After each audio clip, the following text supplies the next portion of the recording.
I'm a 21-year-old who is currently home for the summer from college. I haven't been able to sleep for the past 4 days. It started 2 weeks ago. I usually go to this mom-and-pop bagel place right by my house.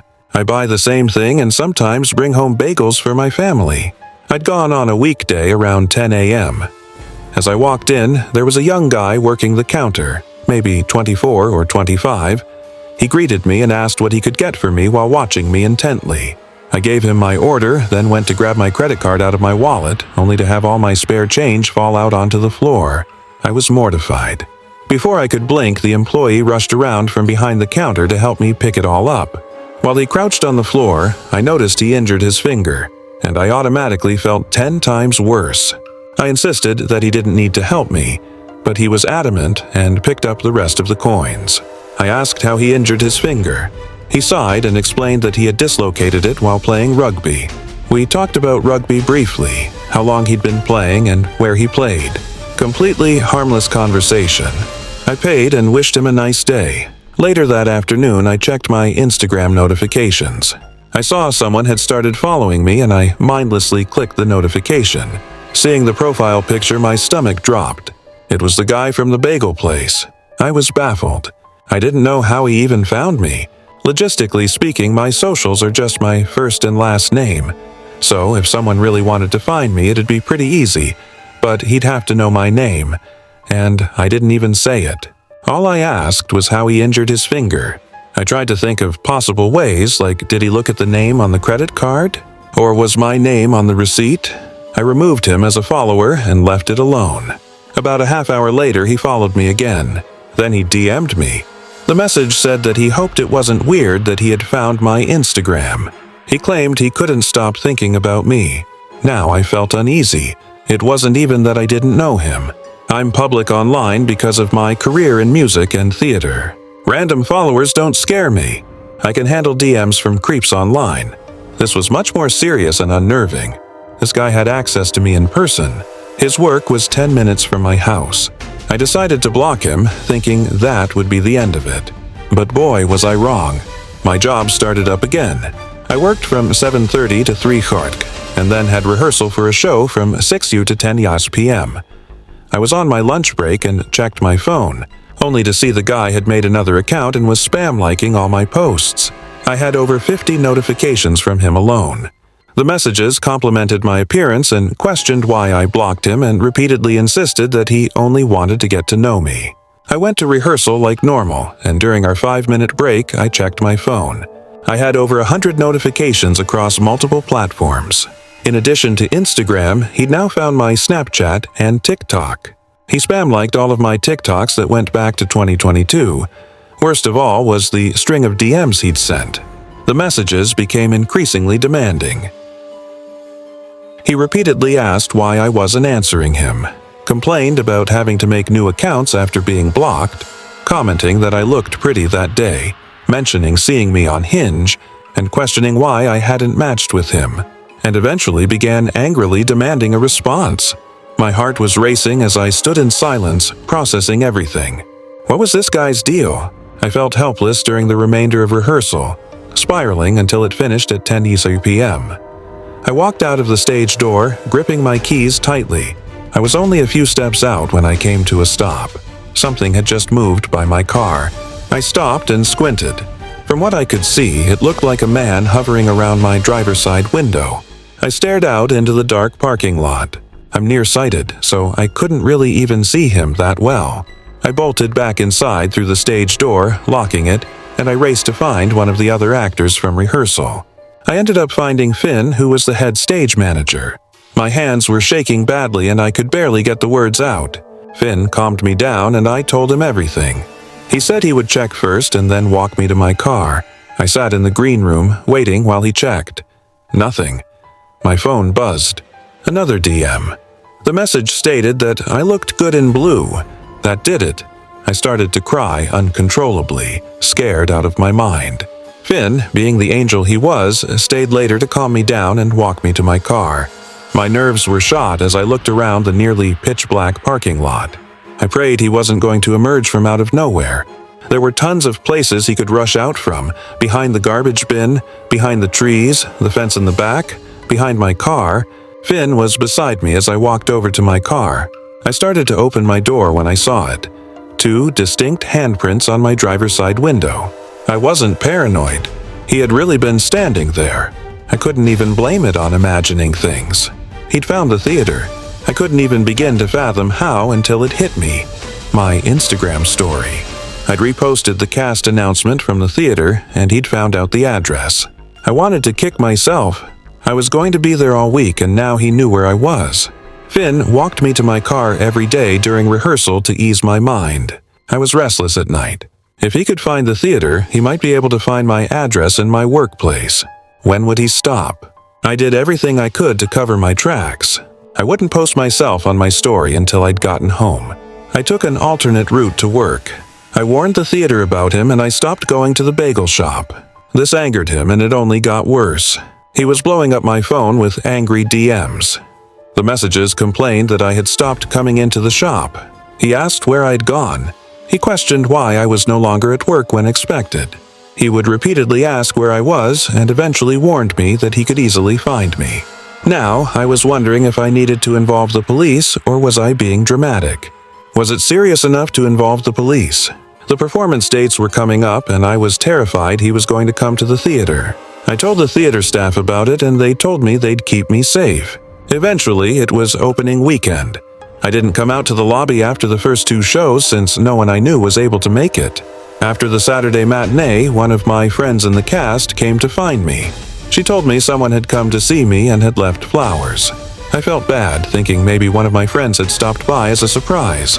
It was from my stalker. He left a bouquet of flowers and a note.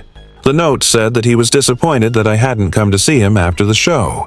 It mentioned that I hadn't returned for bagels and was no longer parking in my usual spot at work, but he claimed that he would be patient. It said the roses would look lovely in my bedroom and added that I didn't need the stage manager to walk me to my car because I had him. So that was the last straw. I went straight to management with the flowers and note in hand.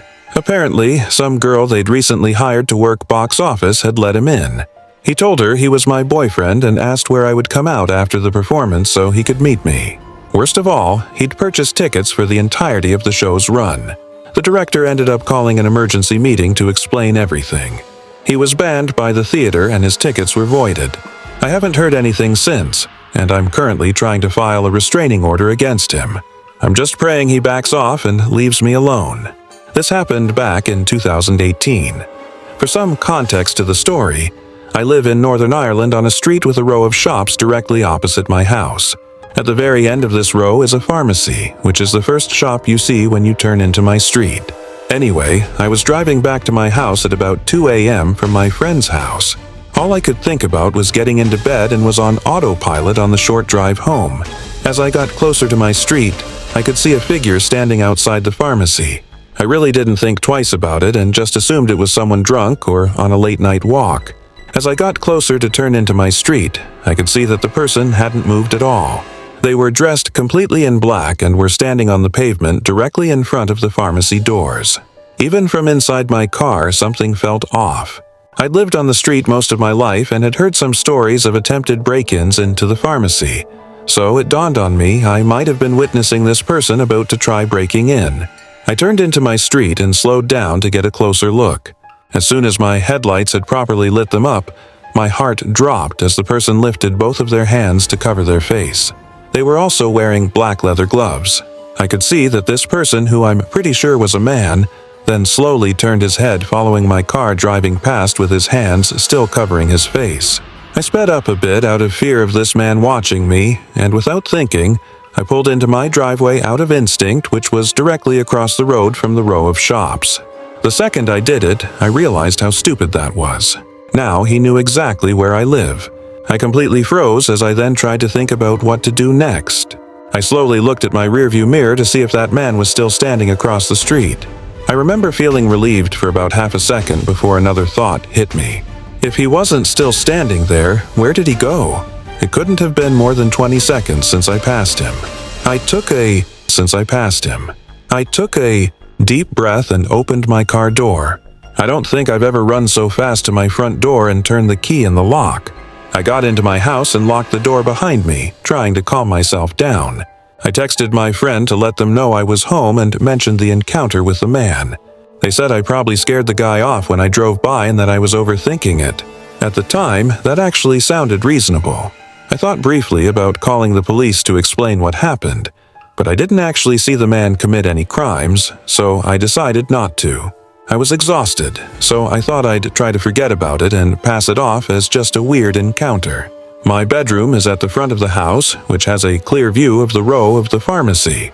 Before getting into bed, I looked through the blinds one last time to make sure the guy was gone. The street was empty, so I closed the blinds, left my bedroom window slightly open like I always did, and fell asleep pretty quickly. I'm honestly not sure how long I was asleep for when I suddenly woke up. At first, I didn't know why. I'm quite a deep sleeper, and it's rare for me to wake up out of a deep sleep. I lay in silence for a few minutes, slowly looking around my room, trying to figure out what had pulled me out of a deep sleep. Then I heard it. It was someone humming. It was very faint at first. I stayed completely still and just listened. A few seconds later, I heard it again. Slow humming like someone casually trying to pass the time. It was coming from what sounded like outside my window. I checked my phone on my bedside table to see it was 3:30 a.m. My body froze. Why would someone be humming outside my bedroom window? Was my mind playing tricks on me? I was trying to convince myself that maybe it was someone walking outside, but deep down, I already knew it wasn't. Then I realized my bedroom window was still cracked open. I cannot describe the feeling of lying there, knowing someone could be standing only a few feet away from you in the dark. If this person really wanted to, they could force my window open and come into my bedroom. I was alone. If they decided to force the window open, there would be nothing I could do. My mind was racing as I tried to come up with some kind of plan. I knew if I rang the police, the person would surely hear me and know I was awake. I thought in that moment the best thing I could do would be to quietly close and lock my window and then ring the police. I slowly got out of bed, trying as hard as I possibly could to not make any noise. My hands were shaking so badly I could barely move the blinds. Then the humming stopped. I then noticed something else. My heart was beating so fast I was worried the man would be able to hear it. I shakily, but as slow as I could, pulled back the blinds. As I pulled back the blind, what I saw next was the most frightening thing I've ever seen in my life. The man who I'd seen from earlier was standing directly outside my window. That's when it hit me and I realized the man outside the pharmacy never actually left. The only thing I could think of is he had hidden somewhere nearby when I pulled into my driveway. Not only did he see what house I lived in, but he must have also seen me turn my bedroom light on and close my blinds. He knew exactly which room was mine. He again had his leather-gloved hands covering his face, but this time he had his fingers slightly spread apart so I could see one of his eyes peeking through the gap in his hands, staring right at me. He didn't move or say anything. Rather, he just stood there staring at me through the gap in his fingers. Slowly, I saw one side of his face smile underneath his gloves. I screamed and pushed away from the window. I grabbed my phone and dialed 9999, crying so hard the operator could barely understand me. I never felt such relief when I saw the blue and red flashing lights through my blinds. They searched around my house, nearby gardens and alleyways, but there was no sign of the man.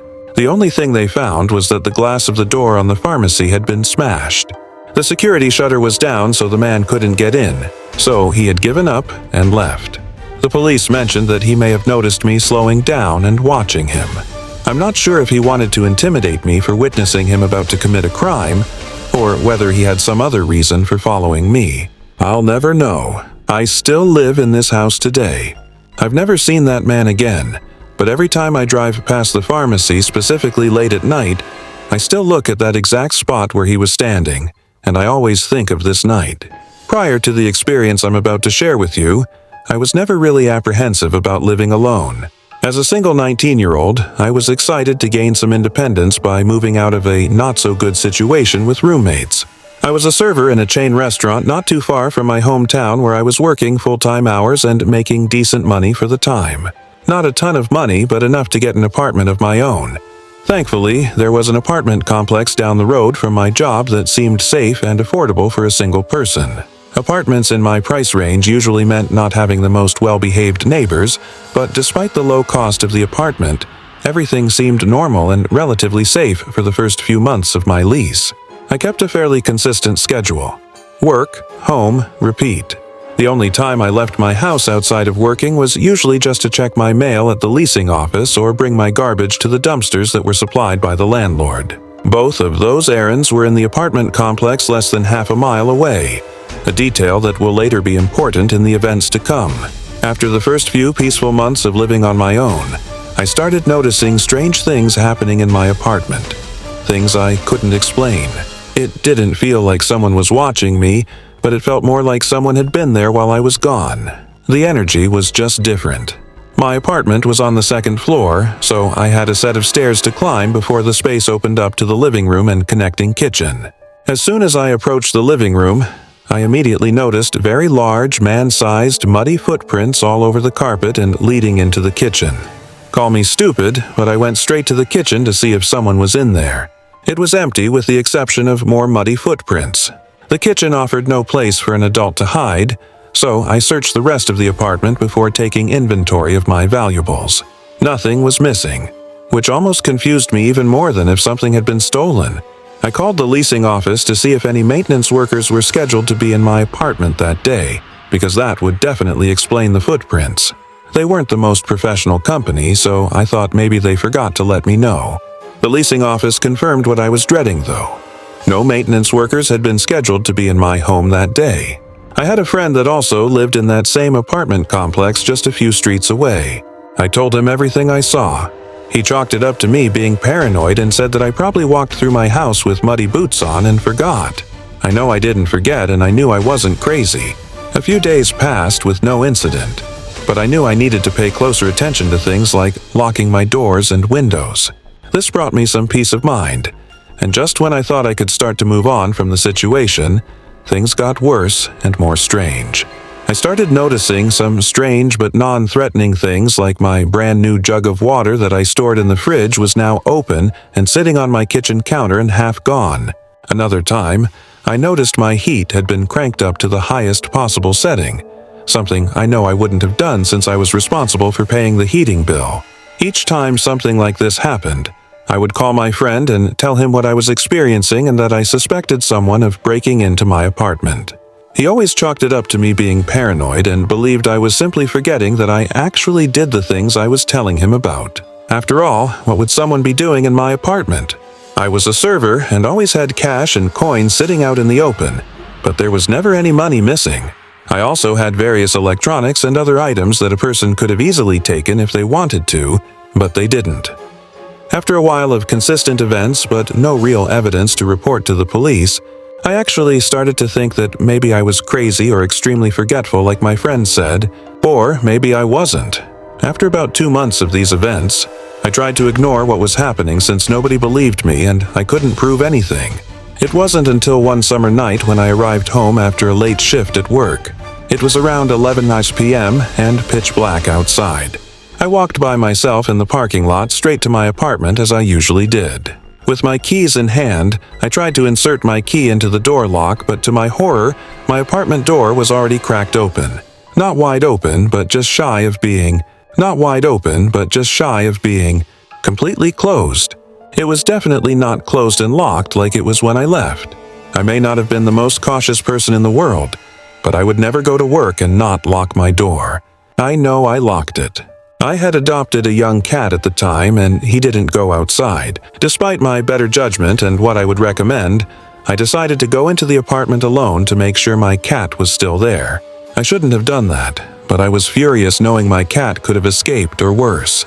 At this point, I knew with a 100% certainty that all these things really had been happening to me, so I began testing my theory. Every time I left the house, no matter how long I left for, I started putting clear tape on the bottom of my door before I left. If it was unstuck or had been moved when I got home, that meant my door had been opened while I was gone. To my not-so-surprise, the tape was either moved or missing every single time. This was my proof that someone had been in my apartment and not just once, countless times. And that was just the beginning. I started coming home and finding my door wide open no matter where I went or how long I was gone for.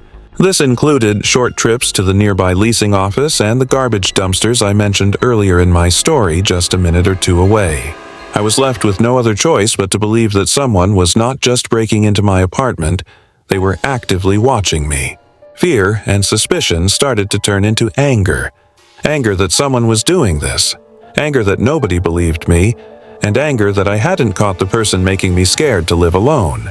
I called the police and started filing police reports because they said if the person ever did get caught, I would have a paper trail of evidence to help convict him. Unfortunately, as the months went by, I was still no closer to finding the person. The stalking and harassment became so frequent that I just expected my door to be open each time I arrived home, and it was. I tried to get out of my lease because of how unsafe I felt. The leasing office was unwilling to let me out of my lease or even offer any help at all. My only option was to file police reports with the little information I had.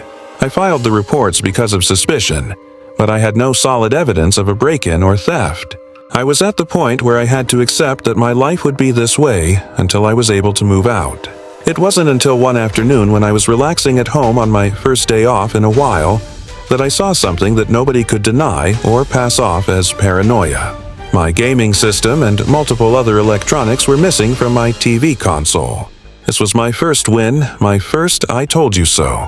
I wouldn't think having my items stolen would be a good thing, but this was the first time nobody could deny that someone had been in my apartment. The theft actually made it feel way less creepy than having a man hanging out in my apartment doing God knows what. I immediately called the police, then called my friend and told them all what I discovered.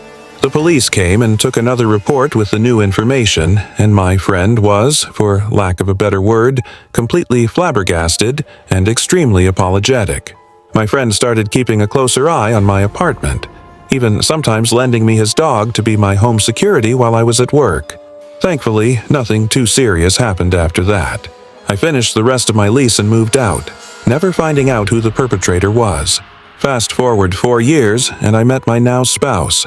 We needed a cheap apartment to rent, and even though I vowed to never live in that complex again, we figured that things would be normal since we would be living together, and it had been years since my experiences.